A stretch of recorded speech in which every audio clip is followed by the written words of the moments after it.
Can I ask, Ant, in a lot of ways, I guess you're out of your comfort zone because your background is the military. When you look at what you've now done in recent years and built and chiseled out this career in media, what is more difficult? It might sound like a strange question. A life in the military or a life in the public eye and doing what you're doing today?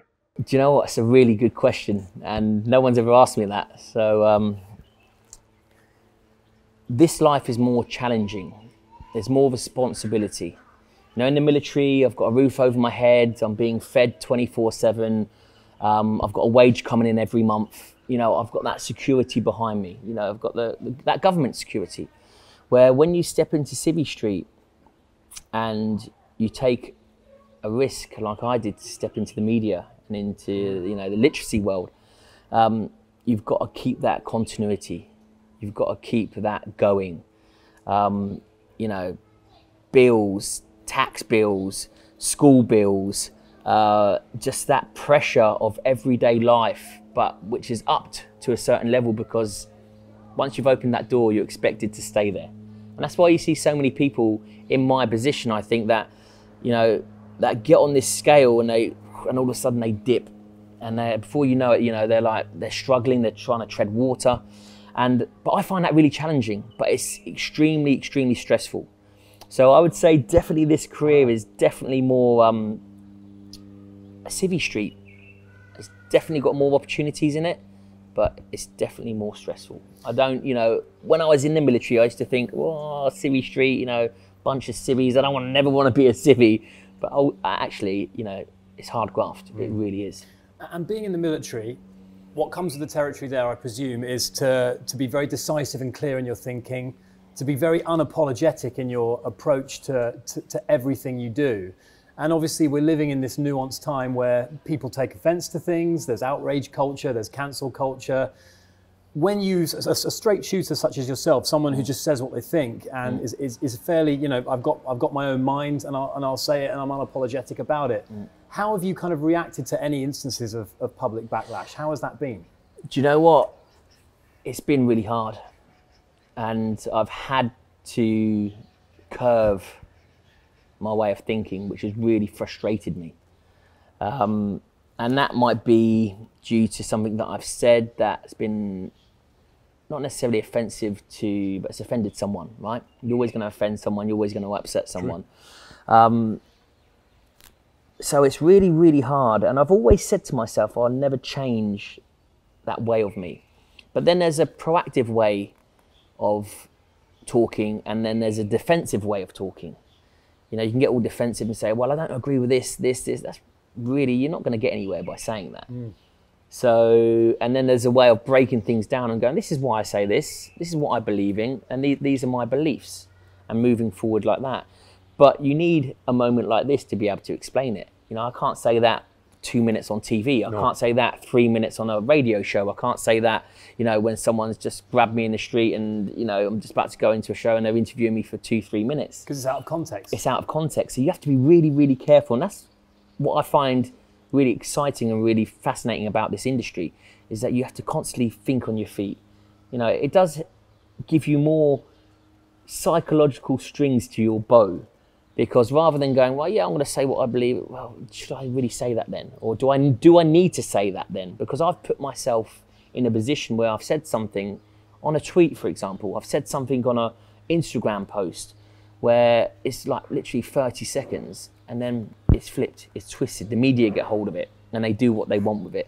So it's just about being more clever and taking a smarter approach to where you are, who you're saying it to, and what you're saying it about. I want to ask as well, Ant, I mean, there's no doubt you're one of the few, and Robbie and I have been very fortunate in our careers over here to speak to mostly sportsmen and women, but we have diversified in the last couple of years. And you're one of few, Michael Phelps is the first that springs to mind, someone who is able to articulate emotions, a true understanding, almost psychoanalyze themselves and be able to articulate that.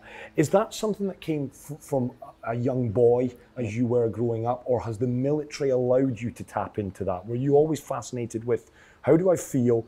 How do I then promote those feelings outwardly? And how do I deal with those? Is that always something that you've had the ability to do? Yeah, I think it's a mixture of both, the military and my upbringing, having lost my father at a young age, trying to really figure out what's going on, breaking things down. Why am I feeling like this? And in the military as well, your emotions being exposed on almost a daily basis, especially when you're on operations in Afghanistan, Iraq, wherever you may be.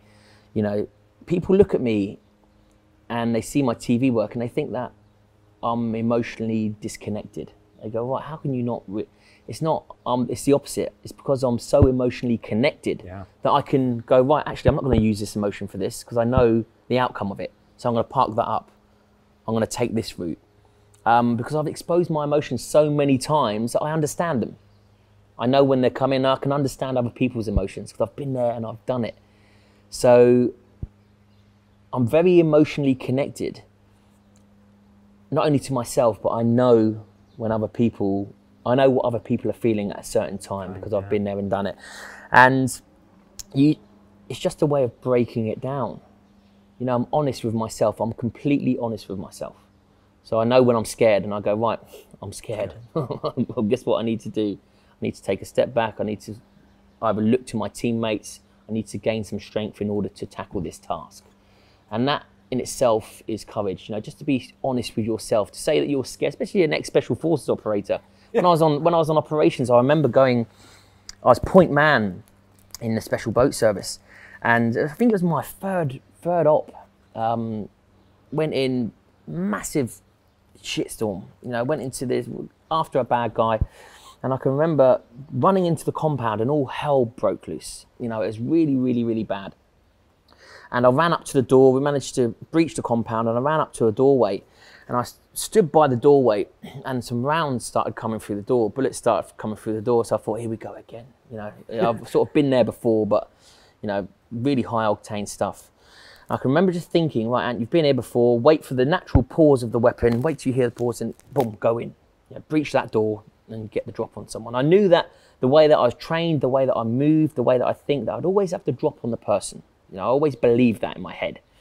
So and I can just remember thinking, right, natural pause of the weapon, go. And as I went to go, I couldn't move. I remember just thinking, and it's literally seconds before the round started again. I can just remember thinking, Ant, get a grip of yourself, right. When the natural pause of the weapon goes again, you go into the door. And that's what happens. They put it on automatic. They fire a burst and they have to let their finger off the trigger to bring the weapon down. So second time around, natural pause, I go in and again, I'm literally stuck to the ground. You know, the lads are pushing me as well. And I'm like, you know, I can't move. And I can remember thinking to myself, fear has got a grip of you. You know, that's what fear does. Extreme fear sticks you to the ground. It freezes you. It literally, you know, it does something up in your head. You know, it's malfunction where you just have a glitch. I call it sort of like a glitch in the Matrix where you're just like, and you just stood there. No matter how many people are trying to move you or push you, you just can't go.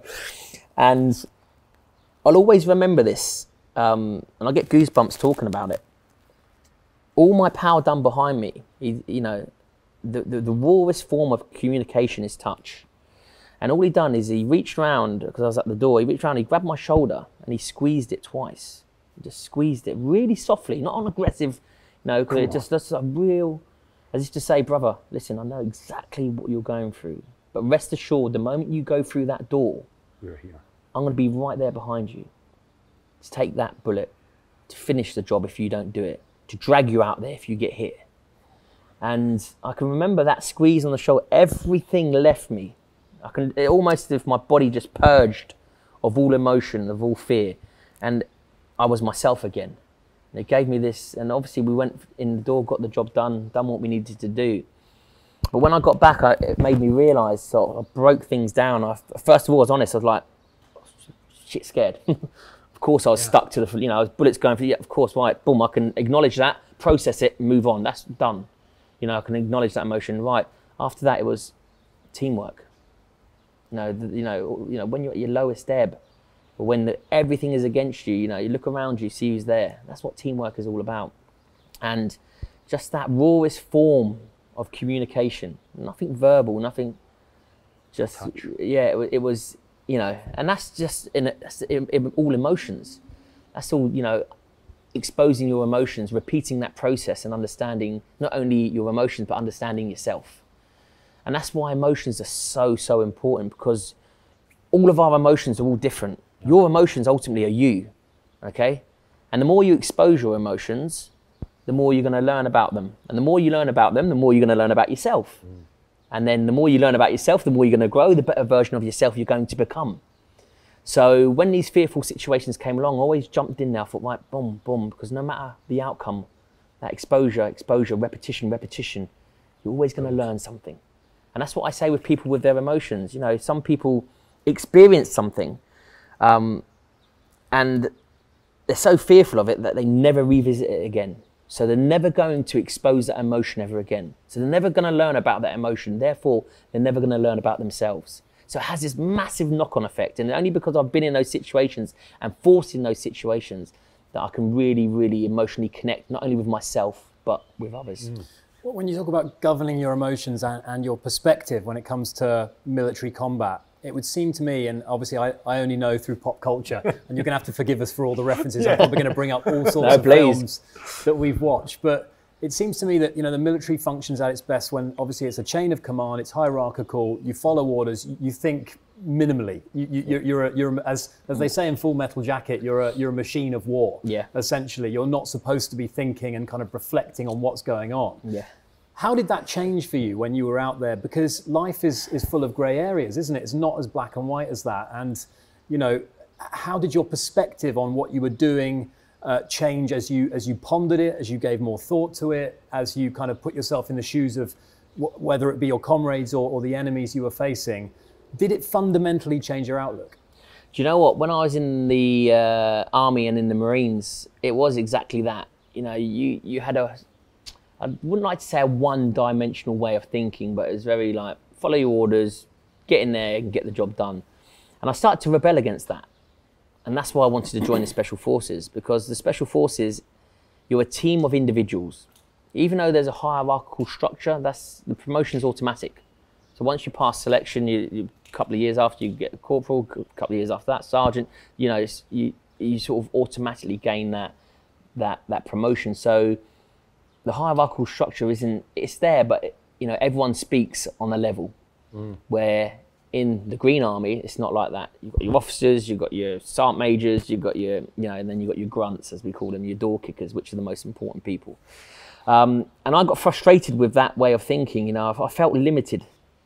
And that's why I thought to myself, right, I'm going to go for Special Forces selection. If I don't pass, then I'm probably going to leave the military, because I'm someone that once I've executed something or once I've achieved something to the highest of standards, then I get bored of it very quickly. And that's not bored of it, I've been there and done it. It's like, right, what's next? How can I psychologically challenge myself, and how can I enhance my way of thinking?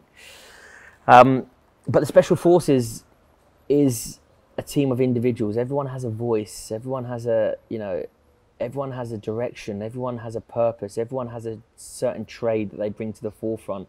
Everyone has a strength. Everyone has a weakness.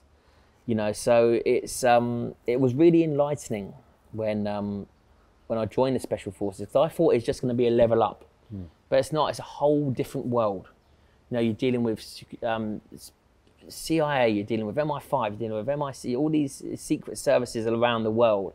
You're not in uniform. You're conducting, tier 1 operations, which is, either cross-border or it's you're going after, the main objective, whether that's the main, target, the main high-value target, whatever it may be. So, but again, there's only a certain amount of. I remember doing 3 tours of Afghanistan, and there's only a certain amount of doors that you can kick in. There's only a certain amount of high-value targets that you can arrest, and or wherever the operation takes you. And I remember I knew it was my time to leave when I used to go on to operations or onto a target, and I never used to press the trigger. That's when I used to think to myself, that's mission success. You know, I should go on, you know, it might be a dry hole, there might just, you know, might not be met with much force. And I felt relieved when I didn't pull the trigger. Where years before it was like, get in there, action, get the job done. And my mindset changed in a way where I was becoming a lot more empathetic, a lot more compassionate, a lot more emotional, I would say. And that's probably not a good thing, working in that level of, you know, in that why was that, Ant? Because Robbie and I were talking off air, and kind of two-tiered approach to this question was going to be, did you have to believe in the cause, number one, and two, did you have to hate the enemy to do what you did? But listening to you there, where did that evolution of Ant Middleton come from? Where did you, at the start, being, you know, I'm just buzzing, the adrenaline pumping, to being more empathetic, being more, dare I say, considerate to other people's maybe views, thought processes, etc.? Where did that come from? First of all, I don't hate anyone. So I suppose where this natural evolution comes from, where I became more empathetic and more understanding. But I suppose it's like a professional football player or professional athlete. You know, they're training, and of course they want to play in the final. Of course they want to put their expertise, you know, to use. And it was like that in the Special Forces. You know, I trained and trained. Yeah, of course I wanted to go onto the battle. It wasn't really the objective or the mission that, you know, I thought about. It's like, right, okay, I've got to go in. I know this guy's a bad guy. He's responsible for doing this. We need to arrest him. If we get met with gunfire, then we act accordingly.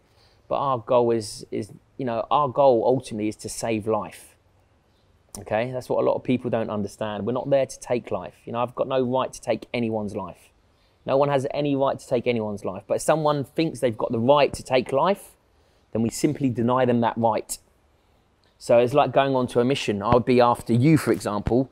I might be met by 10, 15 bodyguards. Well, if they're trying to kill me or my pals, then I'm going to deny them that right until I don't have to push that trigger anymore. And there's a two ways of thinking here. Now, you either become a bully with a weapon, you either become a dog on a bloodlust, which I've felt, but I've never become. Or you either become an elite soldier, where you can really be in the heat of the moment, have your finger on that trigger and take it off. And I've done that as well. And that's when I knew that I was an elite soldier and not a bully with a weapon. And what I mean by that, again, we went into this compound, all hell broke loose, and a guy was firing at us, and he ran into a doorway. And as he ran into the doorway, I saw where he went, and I got behind a wall, and I sort of was observing where he went. The next thing, he opens the door, he's got the weapon by his side, and he puts his head out. My laser is on his head at this stage. I've got a clear shot. He's just been firing at us. I know it's this guy because I've just seen him run into that door.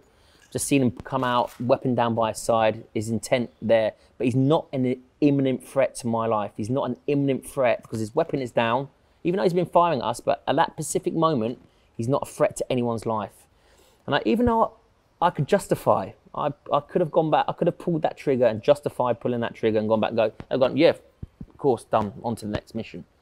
And that's when I knew, in that split moment, even though I'd just been in a gunfight, and I knew this guy had been firing at us, it was in that first, laser on the head, no threat, laser off. And I always think about that moment. I know, people say to me, do you think about the lives that you've... I'm like, no, that's just, I've done a job. You know, I know I'm a good person. I know I had a job to do, and I've done my job. But it's those moments of when you've saved life. Because ultimately, when you look at it, I've saved that guy's life by not pulling the trigger where someone else might have pulled the trigger. And it's those moments that you really, really, really think about. But yeah, I suppose my decision was just, I think I was just combat fatigued. I've been there and done it, and the whole novelty had worn off. Then I started thinking more about families, and I started going on more compassionate missions where I talked to the village elders and make sure that they were looked after and that there wasn't any threat from the Taliban or Al-Qaeda, whatever organisation it may be. And I found that was more warming to me and more acceptable. And I was putting my weapon down a lot more and doing those type of things. And then got to a point where I extended my family and I started dealing with families abroad. And I just thought to myself, do you know what? I've got to pass the torch on. My time's done. And it's just the mindset. It's just a way of thinking. And then, left and it was the best decision I've made. It's interesting that you didn't get caught up in certain things that have been depicted again in various films that I can think of, where the protagonist has been taken out of the military active combat zone and finds himself in a supermarket completely disenchanted with life and just almost neutered to that incredible, adrenaline and that sense of camaraderie that you've just spoken about, which I would find is a bit like a sportsman who retires and is not being cheered on by 80,000 people every week. It must be an extreme adjustment to have to make to your sort of equilibrium, your emotional equilibrium, to return to a civilian existence. Yeah, but you can get your buzzes elsewhere. I get my buzzes from my family. I get my buzzes from getting my priorities straight. When I was in the military, I prioritized the military, right? That was my life. I look back on it and I didn't think at the time that I did. I thought I'd always prioritize my family, but I prioritized the military. I get a buzz out of about prioritizing my family now, about getting those priorities right. There's one common denominator. Anytime I've come off of operations, been in the shit or done something wrong, my family have always been there. So I get a buzz out of these new challenges. I get a buzz out of, seeing my children smile, seeing my children, being able to afford to put my children through private education, being able to afford to bring them on holiday, my buzzes I find differently because I think differently. Do you think that's problematic though, that war has this effect on people? Because that's a fair comment, isn't it? Yeah, absolutely. That there are individuals who are perhaps not as emotionally stable as you are that tend to get kind of, they suffer from mental disorders as a result of service. Oh, 100%. They're two different worlds. The military world and society are two different worlds. And I always break it down like this so people can understand from layman's terms. That's how I like to understand it. Is in the military, you deal with violence. You're taught to deal with violence with extreme violence. You're trained to deal with aggression with extreme aggression. In society, you show any form of violence, you're gonna go to prison. you're gonna be banged up. You're gonna be locked up. You're gonna have a criminal record. Full stop. There's zero tolerance to violence in society. So you have to rewire your brain. To think, right, someone's violent. God, I've got to step away. It just goes against everything that you've been taught, everything that you've been, that you've been trained to do. It's the same with aggression. If someone's aggressive to me, I used to counter it with extreme aggression because that's what I've been taught how to do. But it's not the way to do it in society. It's two different worlds, and ultimately, it's about rewiring your brain, the way that you think, the way that you've been trained, and ultimately understanding that when you leave the military, you step into a different world. You step into Civvy Street. You step into society. So therefore, you have to act like a civilian. You have to act like, your everyday person in order to fit in. It's like that the other way around. That's why you go through military training. Now, when you're young and you're 16, 17, 18, if you don't act like a military person or you don't take on the military training, then you're not going to be a military personnel. You're not going to make it in that world. But what they don't do, they don't flip that. They don't train you to enter Civvy Street. Yeah. So if you think about it that way, it's exactly that. You just need to be trained and think differently in order to step into the two different worlds. And I don't think they do enough of that. The military are very good at using you and discarding you. And that's just me being honest. You speak to most veterans that do suffer from PTSD, that do struggle, that have been to combat, and they're like, they've got this lust still in them. They do struggle with that, and once you hand in your notice in the military, you might as well you might as well come on my course and get thrashed on SAS Dares Wins, because that's the next high octane thing you're going to get to. But Yeah, no, I like to do a lot with veterans, and I think there's so much more that can be done. But you know, You told me a story off air, Ant, and I want to bring it on air if you don't mind, about the moment where. Because do you think about it? I mean, you don't strike me as the kind of guy, but again, you know, looks can be deceiving. You don't strike me as the guy that lies awake at night thinking back, transported back to some of what you've gone through, and only you know what you did go through. But there was one moment you did share where I believe you were on a flight that took you straight back to a moment where your life was in danger. Tell us that if you can. yeah. Well, you know, I don't suffer from flashbacks, but I do dream about war a hell of a lot. I've dreamt about war here for the last 4 or 5 nights on the trot. What do you dream about? I dream that I'm all of a sudden in the combat zone and I've got a weapon, or I've found a weapon, but it doesn't work. My weapon doesn't work, so I find myself on the run until I find a hideout, or until I find another weapon. And I pick up the other weapon and I try to make it work, and I'm being overrun by troops. But I don't wake up in sweats and it's not that type of dream, but I suppose it's putting the shoe on the other foot on what I used to do. You know, I used to hunt down Taliban commanders and to keep it raw and honest. And I suppose it's probably that way of me thinking differently and thinking about being in that other, you know, person's shoes. That's why I have these reoccurring dreams.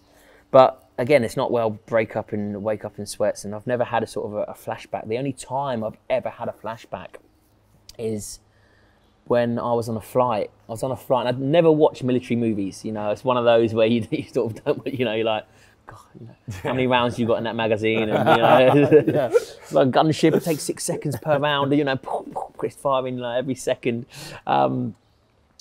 But I thought to myself, you know, I've got a bit of time to kill, and I'm a big fan of Mark Wahlberg, and a film came up called Lone Survivor. And I read the credits, and it's like, you know, this guy, ex-Navy SEAL, he's helped out with the film. He was the Lone Survivor. So I sat down and watched it, and I was thinking, wow, it's really realistic. You know, the kit's realistic, the forward operational bases that they're at in Afghanistan is really realistic. You know, the way the helicopters, the sound of the helicopters as well, especially of a CH-47 when it starts up, because that's our mode of transport, getting on target. These things started coming back. I thought, I'm really enjoying this film. And then all of a sudden, they're in the mountains and a firefight breaks out. And, you know, the way they're moving, their kit, the ricochets off the rocks, and the weapons, the way they're firing, this dull thud.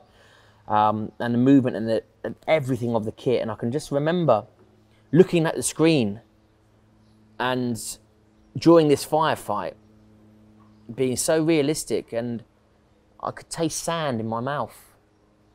I could taste Afghanistan in my mouth. And it took me straight back to an operation where I was in the mountains. And I thought I had sand in my mouth. I pressed pause because it freaked me out.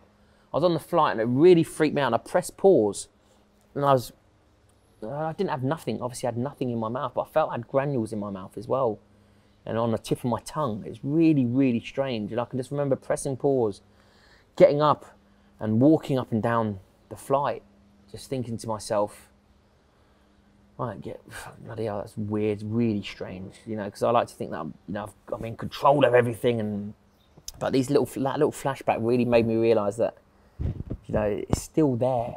Do you know what I mean? It's to acknowledge that it's still there, and also to acknowledge that I'm fortunate enough to put my mind elsewhere, whether it be in TV, whether it be in books, whether it be, you know, doing show, whatever. You know, I'm fortunate enough to have put myself in these situations where it takes my mind away from that. But then I think to myself, wow, what must these veterans going through that maybe haven't got the drive or the understanding or the mental sort of resilience to be able to take control of all of that. What must they be going through? Because if I didn't have much to do, and if I'd have watched that at home in a flat that I used to live in when I first left the military, do you know what I mean? And I didn't have a job and I didn't have anywhere to go, then that would have been quite a hole to get myself out of. So yeah, it was a surreal, but it's the only time I've ever had a sort of flashback like that. But I dream about war constantly. Can you share with us, just for people who are intrigued by what actually goes on when you're in a place like Afghanistan? It's such a hostile environment. It's such an alien environment to yourself, and you're up against people who are so in tune with their own environment. They are native to that land, and it's. I mean, I've never been, obviously, but I can imagine that it's just an extremely uncompromising and difficult environment to operate in. Can you sort of give us a semblance of what a mission looked like? Yeah, so you're in their backyard. You know, you got two types of fighters. You've got the fighters that are in the village, not really hardcore. They're there to cause a disturbance. Then you've got the fighters that are in the mountains. Now, these guys know what they're doing. So when you go into the mountains, or when there's an operation that's kicked off and you're going to be dropped off on a ridgeline, you know, right, this is a different kettle of fish to a compound, for example, that you're going to be dropped off in. But I never allow... And why are the experienced guys up in the mountains, just out of interest? Because they do the cross-border stuff. They're like, you know, they've got cave systems in those mountains. They've got escape routes. They've got, you know, God knows what sort of ammunitions, you know, all hidden. These cave systems that they've built over the years are fascinating. Absolutely, you know, they lead you into a rabbit hole that you won't come out, basically. So you know that when you go into these caving systems, that you're going to be met with, you know, let's call it booby traps. You're going to be met with, you know, all sorts of different things. And these guys as well, they can fight, they can move. They're up and down those mountains on a daily basis. These, you know, they know every inch of that mountain. So when you think that you're highly trained and that you can move and that you're swift, which I always knew I was better trained than them. Always knew that I was fitter than them. But again, when you go into someone's backyard, it's like, right, I've got to be on my toes here, you know. So, but it's. I found it quite a euphoric experience, and what I mean by that is people think that I'm an adrenaline junkie, that I chase that adrenaline fueled life, but you can only experience this once you've been there and you've done it. When you enter an environment, let's talk about going into the mountains of Afghanistan. When you fighting against the top fighters in their backyard, life is very uncomplicated. There's no, you know, it's stripped back to its bare essentials of you're going to live or you're going to die.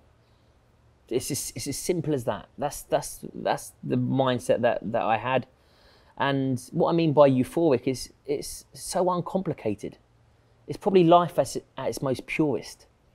You know, you're walking that line of such purity of you step that side, you're going to die. You step that side, you're going to live. And it takes away all the bullshit. It takes away all the distractions. It takes away all the complications that life, you know, forces on us. And I love that feeling. I love that feeling of life being so stripped back to its bare essentials that I'm either going to come out here alive, or I'm going to come out here dead, or I'm not even going to know about it. So that's the feeling that I used to chase, of just being at complete peace with myself.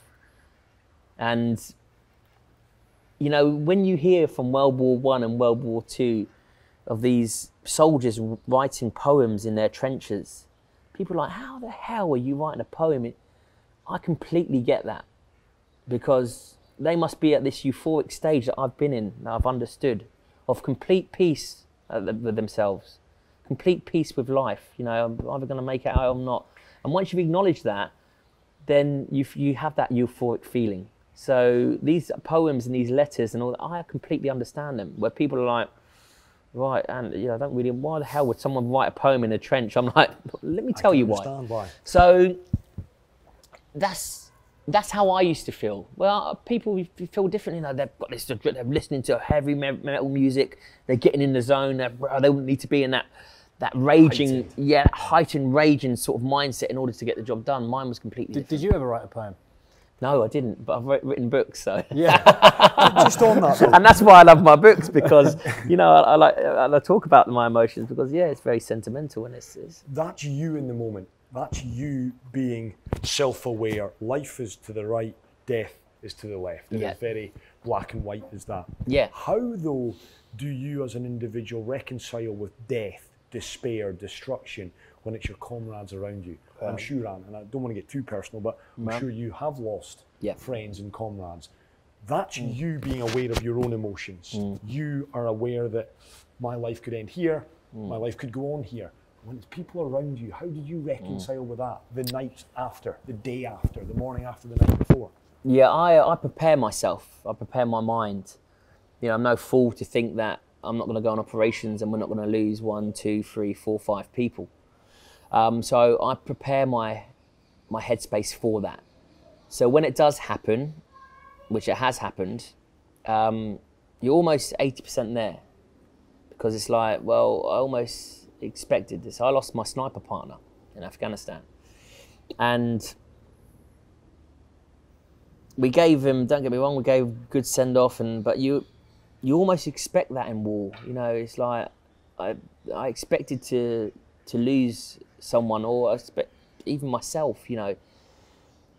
I think those are the sacrifices that you acknowledge from the off, and you'd be very foolish not to do that, I think, or you'd be very stupid not to think that you're going to come out of a combat zone, especially special forces tier 1 operations, with the full team, with your full comrades. So I remember losing a couple of people, and it was almost, not that I was emotionally, but it was easy because I expected it, and I thought all I have to do is just finish that part of the emotion off now, because I expected it. With that in mind, might sound like a really strange question, and it's probably 101 of what not to do. But as a group, do you discuss mortality? Do you discuss death? It's the big no-no. Never do we allow that to enter our minds. It's like a seed of doubt. Once you have that seed of doubt in your head, you know, that can naturally grow without you putting any effort into it. So first of all, don't put it in there. And no, we used to do the opposite. You know, we used to say, you're untouchable, you're invincible, we are untouchable. No one's going to touch, you know, we're going to go into this operation unscathed, untouched, unharmed, and we're going to be on that helicopter home. And if anything, that's what the military does. We big each other up so much to an extent that when we leave and we're no longer, you know, being bigged up or being told how awesome we are and how great we are, then we're like, well, why aren't people telling us how great? Why aren't people like bending over back? Why aren't people bowing down to us? That's the massive problem that occurs in the military. And I'm not sure what it's called, but it's almost like this God effect. You know, you have this sort of effect that's forced upon you, and that's what a lot of people struggle with, believe it or not. It's not so much what they've been through and what they've done. It's like we are so good at bigging us, so we do it we have to in order to keep us in that mindset that when it's not done and when we're by ourselves and we've got a normal job and we're fitting into society, and all of a sudden, you know, we're not being told how good we are. That's what, believe it or not, that's what a lot of people struggle with. What's, in that case, your message for negative people? Because there's a lot of those around. Yeah. And it's very difficult, it's very easy, I should say, to fall into that trap. Because I would assume that ego is something that is an enemy to a soldier. Ego and pride is something that I would imagine you have to stay away from, and yet you're almost sort of existing on this incredible fueled ego of what you're capable of, because you're full of all this kind of positive energy. Yeah, see, I think ego's a good thing. You know, I don't think it's used in the wrong way, like everything else. Used in the wrong way, it can be destructive, but again, it goes to being honest with yourself. You know, if you've been there and done it to the most elite level, then of course you're the best at what you do in that field. You know, acknowledge that. It's like a golfer. You know, if you play in the Ryder Cup and you're picked for the team, well, out of billions of golfers out there, that continent has picked you, right? It's like, so in your head, of course that ego is going to be there, but you've got to go, do you know what? I am here for a reason. It's because I am the best. It's like when we pass selection and we're conducting tier 1 operation. I'm here to do, you know, there's probably 30 of us out here, out of all of the people in the world that are conducting tier 1 operations, going after the top Taliban commanders, because we're the best soldiers in the world. So there's that acknowledgement of going, and I suppose that is ego, where you go, yeah, I am the best in the world, and rightly so, because I've proven it. I've been through this, and this to do it. So, but then there's that resting on your laurels ego, where it's like, well, I've done this, I've passed P company, I've done the commander course, I've passed selection. Well, what are you like in a firefight? What are you like when your pals have been slotted? What are you like when you've got blood on your hands? What are you like? That's when it counts. That's where when you really break it down, that is when it counts. But ego actually got me through quite a bit, because, like I said, I never believed that I would get shot. I never believed that I would get injured. I always envisioned and believed that I'd be on that helicopter home. So that's where I talk about ego is, and also going through that door. Yet fear had a grip of me, but I always believed that I was more highly trained, and I've fought some serious dudes. Do you know what I mean? Well, I've gone, whoa, that was close. But I've always believed, even going through that door, just that psychological advantage, which is probably ego going, I'm better than you. Just gets you through that door. And media fixates on negatives. That's what sells papers, right?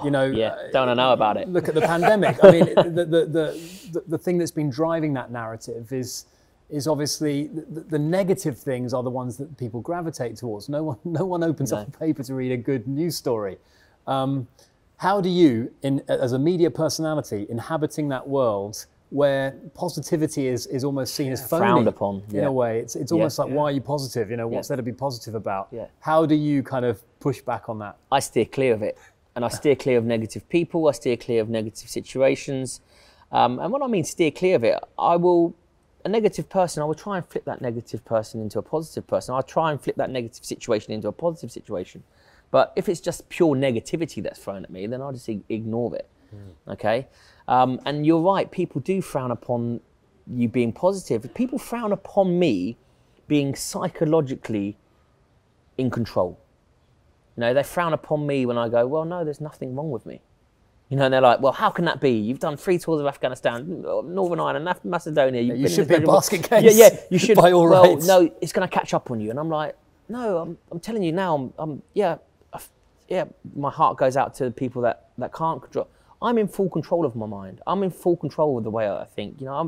I find that so liberating that I'm in charge of the way that I think. And I say to people, you can take everything away from me. You could lock me up. You could take my arms and legs. And I truly believe there's one thing you can never take from me, and that's the way that I think.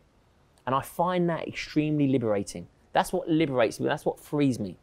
Even during the pandemic, whatever it may be, I'm in control. I can think differently, and you might not agree with me, but I find that really, really liberating. So when it comes to negativity, that's normally a negative person, that's their problem. I normally just cut them off, let them deal with their problem. Because we have a horrible tendency to take on other people's negativity. And that's what negative people will do. They're trying to define you by your weakness. They're trying to define you by your insecurities, or by your last failure, or by your past. And yeah, we've all got insecurities. We've all got weaknesses. We've all messed up in life. But that's probably, 15, 20% of us. What about the other 80%? The compassionate side, the loving side, the driven side, the positive side, the family, And we have a horrible tendency of someone highlighting something that we go, hits a nerve, and we allow their negativity to completely engulf our positivity. Can I ask? Does that make sense? Yeah, massively does. And it's just a case of really, and it's really hard to do, but you've got to make a concerted effort to go, do you know what? You're just a negative person. I'm going to cut you out. Or when you're completely honest with yourself and you know your own insecurities and own weaknesses, you go, do you know what? You're right. You have tapped on, maybe I'm a bit like this and a bit like that. That's only 5% of me. You don't know the other 95% of me, do you know what I mean? But we have a horrible tendency to go, they know me, this is who I am, this is the real me, and boom, other people's negativity drag you down. But when you're honest with yourself and you can know and you're in charge of this, you can just bat it off. Personal question, Ant. Insecurities, what does Ant Middleton get insecure about?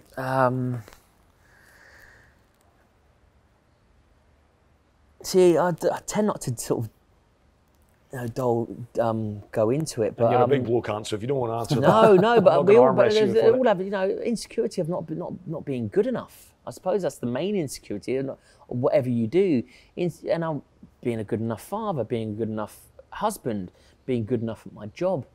So there are insecurities that hit me every single time, and especially when you're in a team dynamic.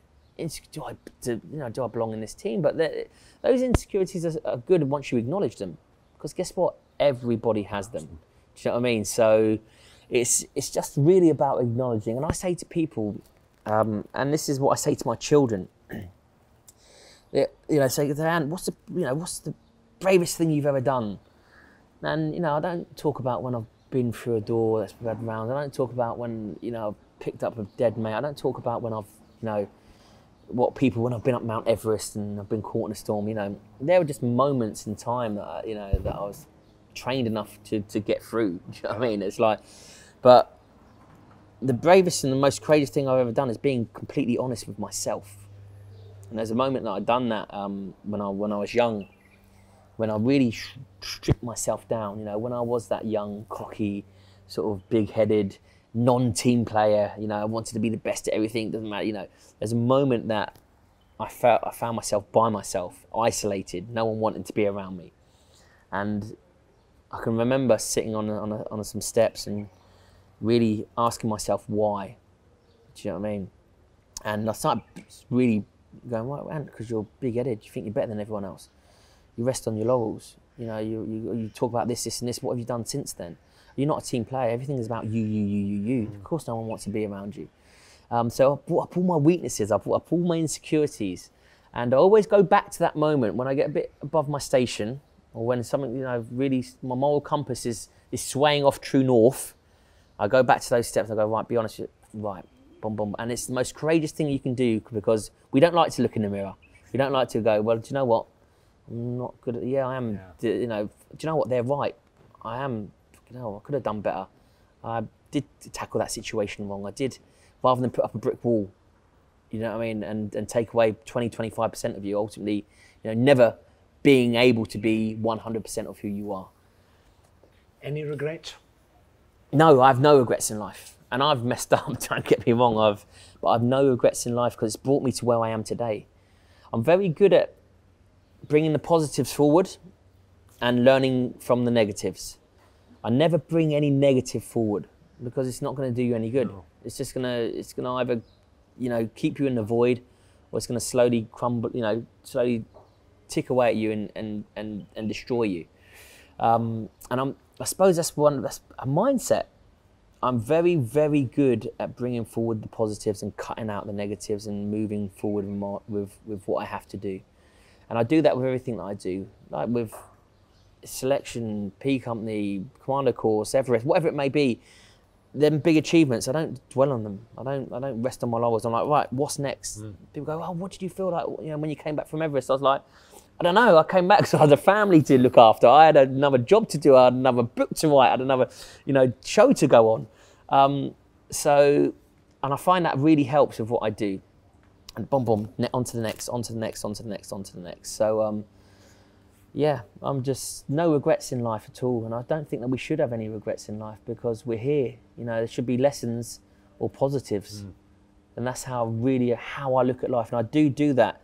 Don't get me wrong, I'm not this positive, guru that goes around fist pumping everyone, going, woo, positivity, and goes around sprinkling positive. But in every approach that I take, everything that I always look at the glass half full.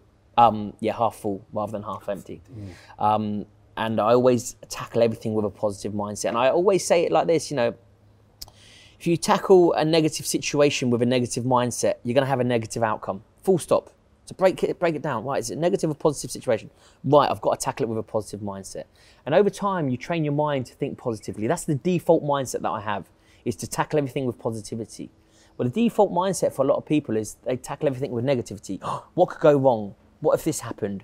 What if the outcome for this? Yeah. This, I don't. I think differently. Okay, so when a negative situation does come along, I deal with it there and then.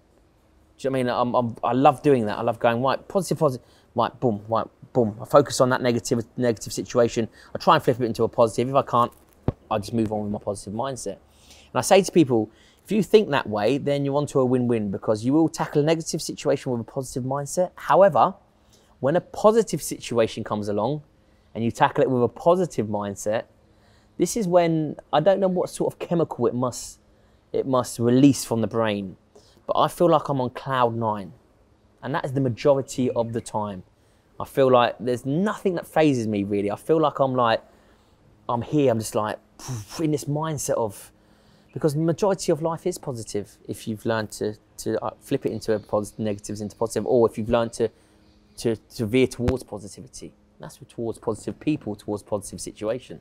And when you tackle positive situation with a positive mindset, or you meet a positive person and you're a positive person, I tell you what, I'd love to know, I'm not an intellect, I'm not a bookworm, but these are all through life experience. I'd love to know what sort of, what happens in my head, because I do, majority of the time, without going around fist bumping, like I said, I feel like I'm on cloud 9, and I really do, if that makes sense. Yeah. It certainly does. I know we've already kept you probably far too long, Ant. But last one from me. You're a man that likes to tick things off and move on. Yeah. And you've obviously had such an incredibly varied career. What's the kind of next big challenge that maybe you haven't tackled yet? And what's the one celebrity that you'd want to take off to the wilderness? I love it. So straight talking, it's got to be Idris Elba. I love that guy. Yeah, you know, he's such a closed book. He's this English gentleman, isn't he? You know, he's humble in his approach. He's a very capable individual, and I just would love to know more about him. But also, I'd love to push him a little bit more. I'd love to, you know, it is an interview show, but I'd love to up the ante on the adventure side, because I think he could be pushed a lot more. But Idris Elba just fascinates me. You know, he's a DJ. He's a music artist. He's a Hollywood A-lister actor. You know, he's got so many strings to his bow, and I'd like to pluck a few of them and to see, you know, what really makes him tick and who he really is. And in terms of, I mean, the show's obviously going great guns. Liam Payne into Rebel Wilson. Maybe he'll be watching this. Idris Elba maybe for season 3. Looking long term as well, Ant. It's just to continue riding the crest of the wave. You're obviously, you're at the moment. You strike me as a guy though. You're aware of that. You're self-conscious. You're self-aware of the fact that some people's stars are on the rise. Some people's stars, and then they fizzle out. You've got your shit together, I think I can safely say. But for the next kind of 10, 15 years, it just continue doing what you're doing and see where the chips land. You watch where I go in the next couple of years. And this is business-wise. I've got a lot of business things on the horizon, and this is just through a vision. But yeah, I'm always about leveling up. You know, I don't want to burst onto the scene, because, you know, once you burst, then you've got to plateau that out and be smart. And so there's a lot on the horizon that I'm trickle feeding, but I'm not going anywhere. You know, and I don't mean that in a big-headed type of way, but I'm not going anywhere, as in, I love this, what I'm doing. I love my career. I love the opportunities that it's given me. I love the author world is completely different to the media world. The media world is completely different to business world. You know, I just love thinking differently in all of these aspects and all these parts of life.